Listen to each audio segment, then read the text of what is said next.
All right, everyone. So today we are watching The Power of Your Words. Be careful with your words, not only when you communicate with others, but even more when you communicate with yourself. Oh my, yes, we continually talk to ourselves about 8 to 12 hours a day. So they're telling us here in Mindful Zen Habits to not underestimate the power of our words that have an immense impact on us. They're mentioning here the words that you use to describe your experiences become your experiences. It's just like repeated suggestions from a hypnotist.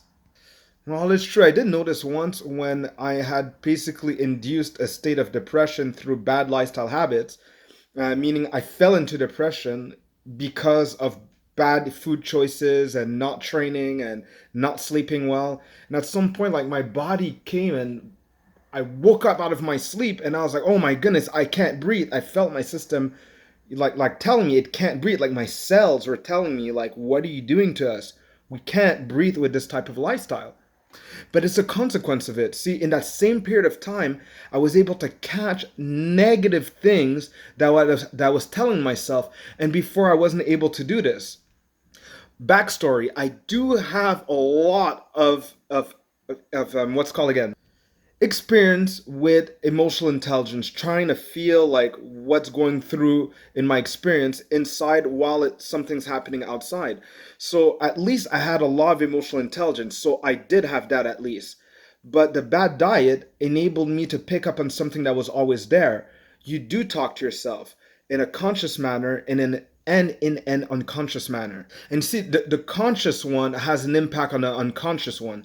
The conscious one is like you turning around a pool really fast, and the unconscious is like that momentum that's left from it. Okay, good. Look at what they say next. They say that scientists have been able to prove that words can alter the mindset of a person, which in turn changes their achievements and results. So your words impact you, your words impact the mindset of others. So, do you have words that empower you? Because if you don't have a language that empowers others. I mean, there's somebody like, oh, why do you always do that to someone else? You're going to be probably saying stuff like, oh, why do you always do that to yourself? This is why self-leadership and self-management becomes so important, because if you can't catch that negative stuff that you tell yourself, you will not be able to, in a critical situation, manage the negative stuff you tell someone else, even though you love yourself apparently and you love others apparently. And this is why people in loving relationships hurt themselves all the time. It never has to do anything really with the other person. It has to do with how you manage the relationship that you have with yourself. The ratio of broken agreements and achieved agreements. That's why when you always push back your fitness to another day and your good nutrition to another day, or you eat well and then you eat bad another day, it affects your morale. It affects the ratio and wellness that you have with yourself. That affects how you're going to talk to yourself. That's going to affect how you resonate with other people.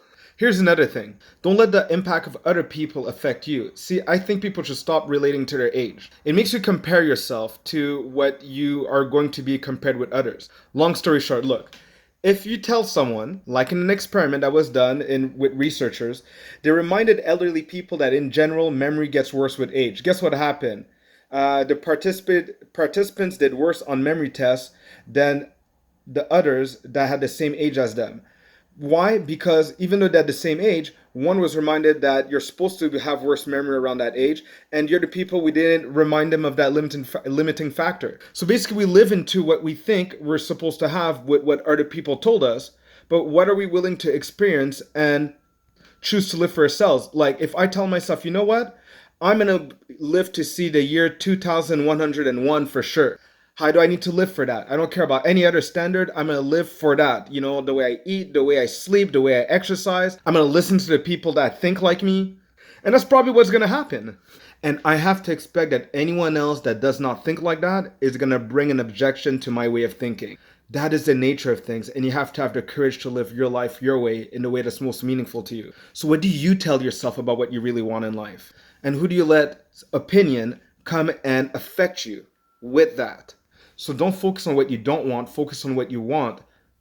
Because what you want, there's a dialogue around that. And the people that have the same thing in mind, that they want the same things, they think and they speak a certain way. They resonate a certain way. And you want to learn how to resonate the exact same way in an authentic manner. Always think, how can I do this? Never, I can't do this. You got this.